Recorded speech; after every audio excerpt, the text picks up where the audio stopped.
თეთრთავიანი კომბოსტო ერთ-ერთი უძველესი და ყველაზე უნივერსალური ბოსტნეულია, რომელიც ხმელთაშუა ზღვისპირეთიდან მოდის და საქართველოში თითქმის ყოველ სოფელში არის. ის ნამდვილი ვიტამინების საგანძურია. კომბოსტოში პრაქტიკულად ყველა ცნობილი ვიტამინი გვხვდება.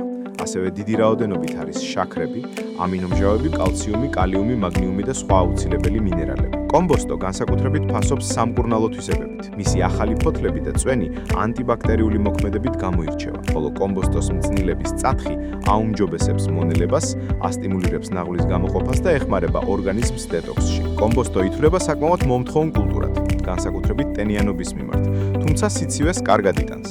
ოპტიმალური ტემპერატურაა 15-20 გრადუსი ცელსიუსი. ასეთ პირობებში მცენარე სწრაფად იზრდება და მტკიცე გემრიელ თავს იკრავს. გადამეტებული სიცხე კი მის განვითარებას აფერხებს. ცათესი და სანერგე სამუშაოები უნდა დაიგეგმოს ნიადაგის pH-ის შესაბამისად.